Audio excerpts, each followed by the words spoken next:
Let me talk to you. Ladies and gentlemen, welcome back to the Cheap Pop Wrestling Podcast. We are your hosts, John Hook and Kenneth O'Neill. As you may have guessed, we are founding father short this evening as Dakota wrestles with his nephew. Seems the nephew's getting the upper hand in that match. But this is our Raw recap where we go through the match card, give you our thoughts, opinions, suggestions, and just remember, we are just middle-aged men complaining about wrestling. With that being said, John, I gotta say, one of the better Raws tonight. Yeah, was tuned in the whole time and didn't really want to go take a piss break in the middle of it. I gotta say the same thing, man. There was not a whole lot of downtime. Yeah. All right, to get into the recap, it started off with Cody Rhodes coming out, talking to the crowd, threw in the Hard Times reference, which we've been waiting on for months. Finally got it. I'm so pissed because I missed that. I didn't get a chance to watch the beginning part of Raw as my application for Spectrum did not want to work, but I'm can't wait to go back and watch that. Go ahead. It really wasn't that big of a deal. It was more of just he just said it like he just snuck it into a sentence there, knowing he was going to get a pop.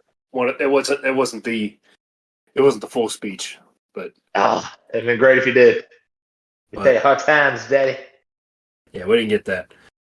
Yeah, but he did start to break down crying whenever he said that his mom was in the front row, and then just like every other WWE show, when they show the parents, you know who's about to get messed up. Yep. So the son. As soon as he starts walking down the aisle back to backstage, Brock Lesnar's music hits, and then it doesn't. Then it does again, then it cuts off. Then he does that awkward walk with his elbows up back to the back, and then you see a chair come flying out of the back, which was a nice touch. And then you see Lesnar. Here we go. Yeah, then you see Lesnar throwing back out there. And then they, just like how they show every other parent in the crowd, they get to watch their son get messed up in the middle of the ring, or he got put in that freaking armbar again. So we're going to probably see Cody again in that brace. Yay. Yeah, that's always fun, gotta really dive into the Hard Times thing, So, but I'm surprised we didn't get more of a Cody show because he was in his hometown, but well, they let him open it and got the crowd into it. Yeah, but you know how it goes, But rubber match set, a couple weeks away, and then we get to move on. Yeah, but after Lesnar left the ring, he looked at him and says, "I accept, bitch," and then rolled out. That was a nice little. There's a lot of people getting called bitch tonight. Speaking of getting bitched, Riddle got the absolute shit smacked out of him the entire match, which was very. But you see Gunther's chest though. Yeah, it was. Those kicks weren't no joke either. This was pretty brutal. I'm not the biggest fan of Matt Riddle. I used to be a big fan of his whenever he was with Randy. I don't know. His gimmick kind of wears out after a little while. Just personal opinion. I think I'm the only one that dislikes him. I mean, I'm not saying that I'm like a huge Riddle fan, but I think he's good in ring talent, but keeps Josh Gordon to himself, Right. So, but overall, good match. Gunther setting up the match at SummerSlam. I like it. Take it. Love it. So yeah, we'll just see how the rest of that plays out. Right. Next, we had a backstage segment with Raquel Rodriguez and Liv. They're getting interviewed, and then here comes Rhea Ripley. Attacks Raquel after they have a little bit of a face-off. Raquel injures her leg. On a kick that wasn't even close. No, this was like Uncle Howdy levels of missing. That was so bad. That was bad. I'm typically a okay, we get it, but that kick wasn't needed and low, son. And that kick was so far off that I knew Raquel and Liv were about to drop the titles. But see, I go back because well, not to get ahead of ourselves here. I'll wait till after that. Keep going. All right. Next, we had Sami Zayn and Kevin Owens coming out to during the Judgment Day segment. Got another tag team match announced.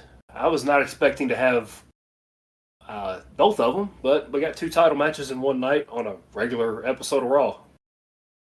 You would have thought Triple H to me. You would have thought this was a SmackDown right before a big pay-per-view. Right. But I'll take it, though. Yeah, and then we got a little promo of Dom versus Wesley tomorrow. Is it tomorrow? It's tomorrow. It's tomorrow. I got NXT and Dynamite mixed up. But thank God Dakota's not here. I would have never heard the end of that one. No, you would not have. But next we had that Women's Championship match, and before the match, we had the doctor in the back trying to tell Raquel to take the night off. Obviously, she refused, and then they during the entire match they played off the hurt leg thing, and obviously they ended up losing after Liv got the living shit kicked out of her for the last few minutes of this match. But all I'm gonna say, I got a couple things to say on this one.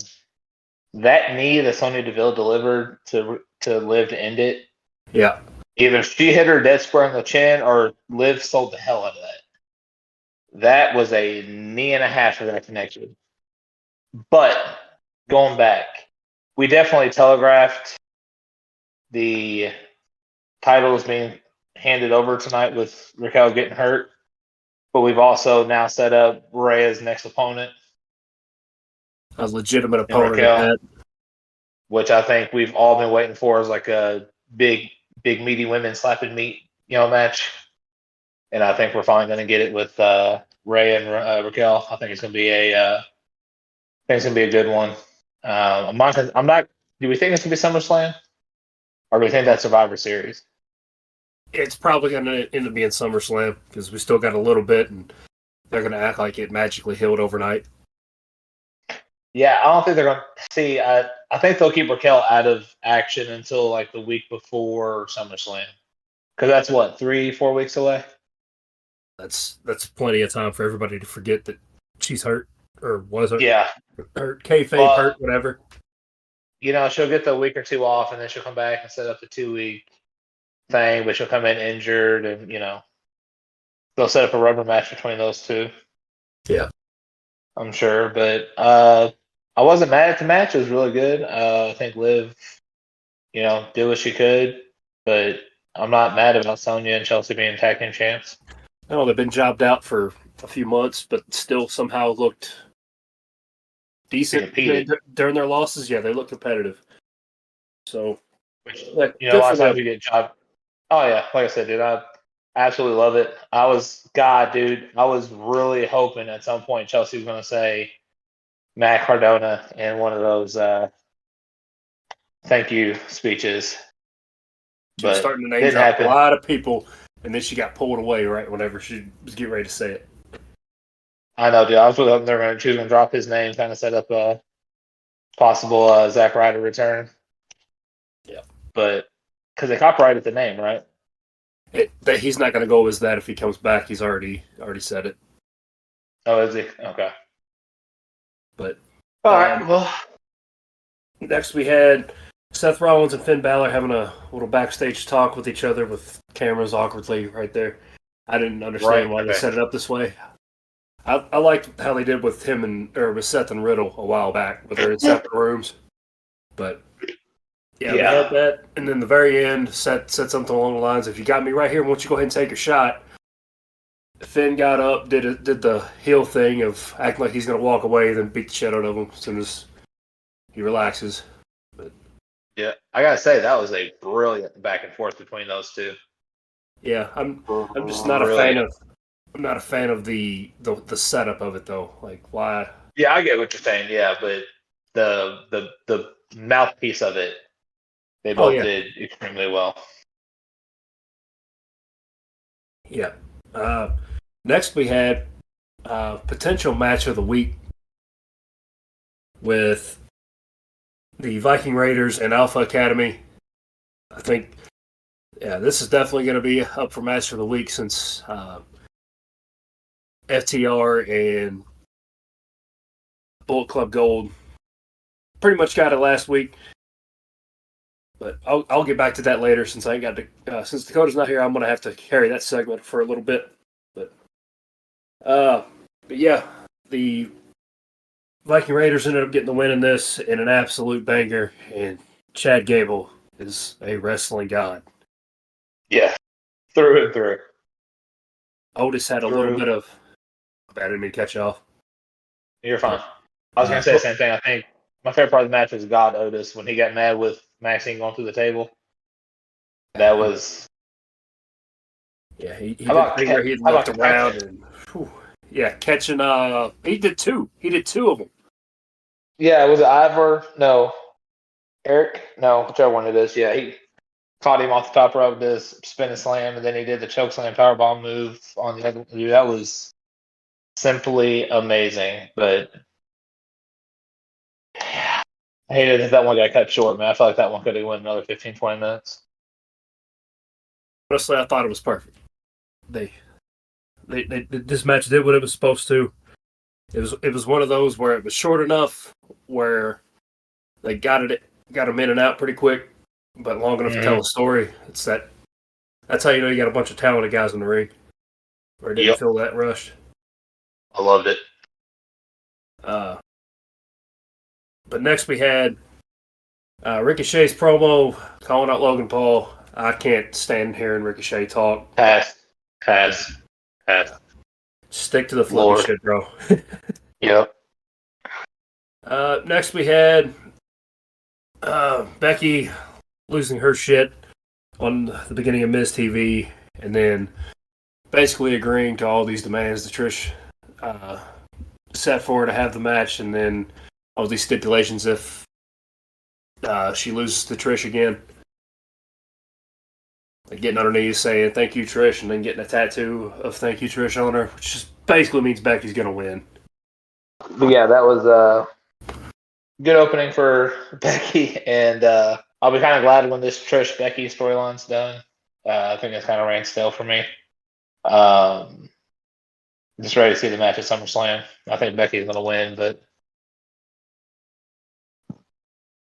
yeah. So great mic work by both of them. I'm glad Zoe didn't talk. Yeah, just keep her mic shut the fuck off. So yeah. Later on in the show, they announced a face-to-face with Drew McIntyre and Gunther. Love it. I can't. This is going to be match of the week. I'm going to go ahead and call that now for next week. If they have a match. If it's just a face-off, then yeah. They're going to have a face-off, but I think that SummerSlam match is probably going to be one of the match of the year contenders if they let it cook. Next we had Ciampa ruined in the match between Shinsuke and Bronson Reed. Yeah. I'm not sure why Ciampa ran out in the middle of this one, but that's because he got beat last week, and then we're just setting up a triple threat between Bronson, Shinsuke, and Ciampa. This is basically plug and play with what we were just working with a couple weeks ago with Ricochet. Like,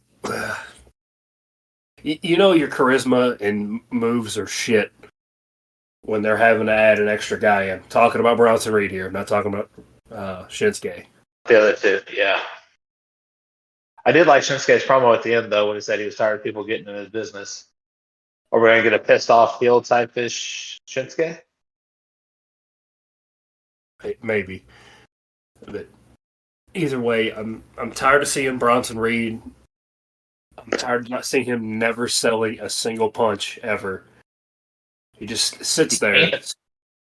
Even if he's facing them, like when he sees the punches getting thrown, a head bobble, something. Give us Instead of something. this, Like, I get it. I get it. Your neck's up behind your fat roll. I get it. You can't really move, but like a little head shake, something. yeah. I hate it for Shinsuke, but unfortunately, it's just part of that storytelling. So Yeah. Eventually, I'd like to see if Drew doesn't get the win. I'd like to see him go face Gunther and let them burn the house down. yeah, just gotta let that one happen. But let it cook though. Don't send like Kaiser and Vinci in to ruin it. Like let this cook. Is this going to be? Hopefully, if they do ever face, it'll be two heels. Just let them go. You go back to when it was him, Sheamus, and Gunther. Dude, we all said that was a match of the year contender, and yeah, two of those three pieces, man. There's no need for any outside interference. There's no need for all that bullshit. Just let it cook. Yeah. Yeah. The one thing I'm starting to notice with all the Gunther's matches, I hate to backtrack here before we get to the main event, but whenever there's going to be a screwy finish with him, there's always somebody at ringside. They Mm-hmm. never run from the back. No, not So until after the match. yeah. So if we see them at ringside at SummerSlam, we know what's coming. Well, if we do, we'll probably get one tossed, and then Riddle will take out the other, or Riddle will take out one of them before SummerSlam. We'll get like one of those things. But I'm with you, and that's why I knew tonight's match was just going to be a straight up match. Is anytime Kaiser and Vinci are backstage, it's one on one. But like you said, when one of them are out there, so I think we're gonna get somebody banned from ringside, or we're gonna get somebody thrown. I think Riddle's gonna take out the other, and then it's gonna be something like that for me. I think. Next, we had the main event with the Judgment Day Hold on a versus. second. Oh, Time out. Time out. Did we forget the Shayna, Nikki Cross, Ronda? yeah, I skipped right over that. So, Yeah. Sorry. uh, we had Nikki Cross getting squashed by Shayna Baszler, and then Ronda cutting the best promo she's cut in the whole 5 years she's been in the company. I straight up wrote the message group. Someone wrote that promo for her. That was good. I think she had it in her, but I think she was just trying to just roll with it. Now she's might be realizing a little late that she might have to actually write it out and then rehearse it maybe. Yeah, I'm sure that's what they all do. You know what I'm saying? But I mean, that was her best promo, and then she called Shayna a bitch too, and not Shayna trying bad. to I mean, Shayna trying to fight to the crowd like she's going to get there in time. I really honestly wish we would have just got Shayna coming out and doing a promo, and then Ronda calling her out. That whole squash match with Nikki Cross was just a waste of time. But I get it, and I'm sure they're trying not to telegraph,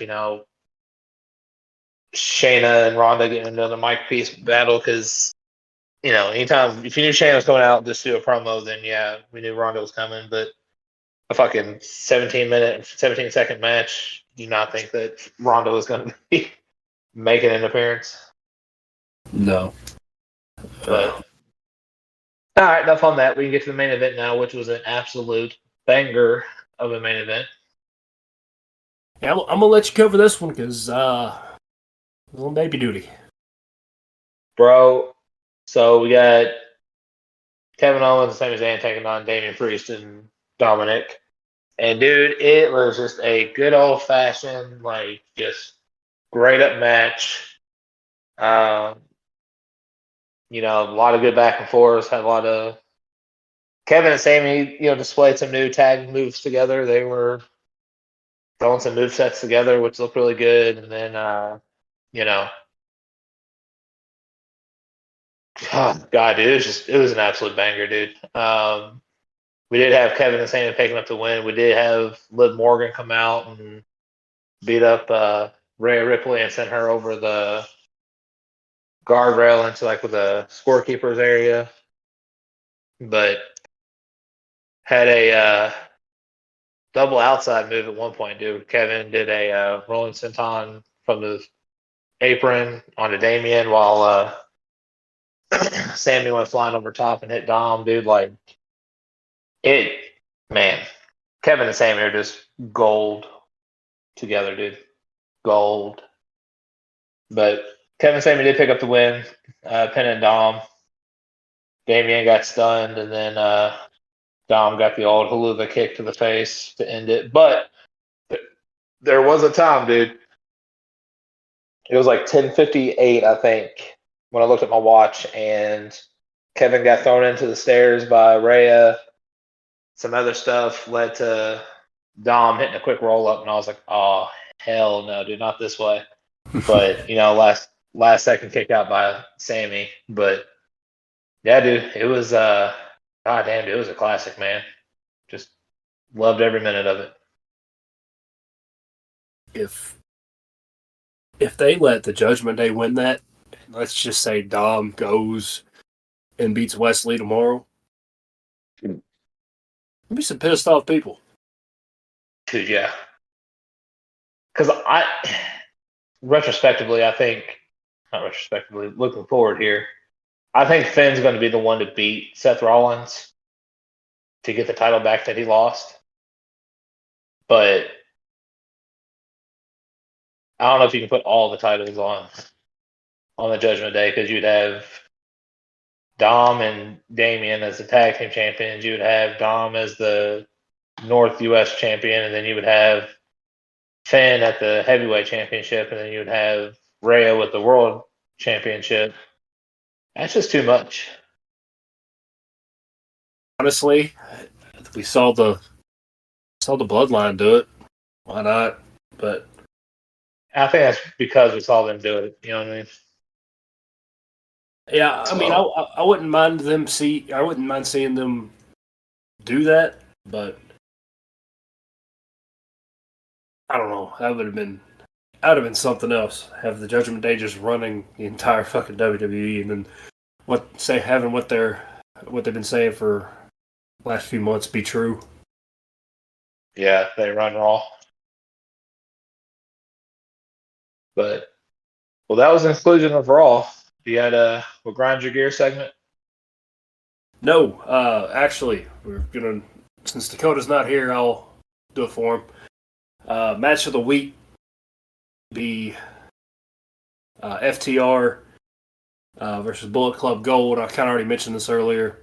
They had a 2 out of 3 falls match on Collision. I'm not going to give a top 5. I'll save that for whenever Dakota's back next Monday, hopefully. Again, we're not trying to leave you out of this, but we got no lives outside of this podcast. We just watch every damn show.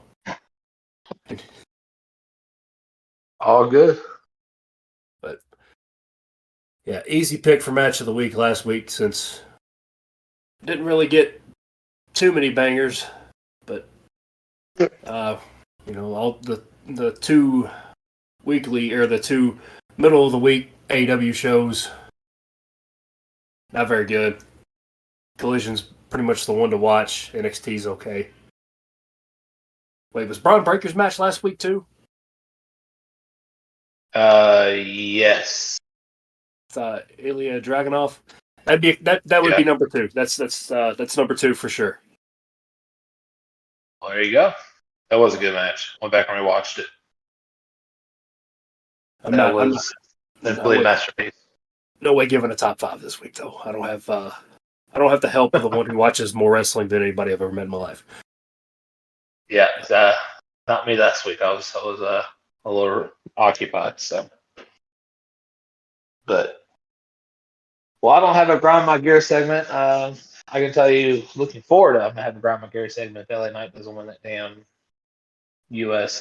Open match, but we'll cover that on Friday. Yeah, if he doesn't win, there's going to be 3 really pissed off grown men, maybe 4, maybe Mo might join us. Oh, Mo will join us. Be pissed. Big pissed. But we'll go ahead and wrap it up.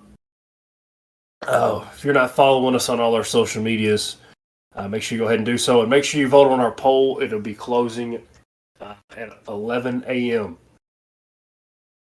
That's our poll for this will technically be our first watch along since the one we tried to do this weekend had a little technical difficulties again. Again, we apologize. We did our best. Make sure you vote on the poll on Instagram and Twitter at the Cheap Pop Wrestling Podcast, on Facebook at the TNJ Sports Podcast. But with all that being said, this is Hook signing out. This is Kenneth, and we out.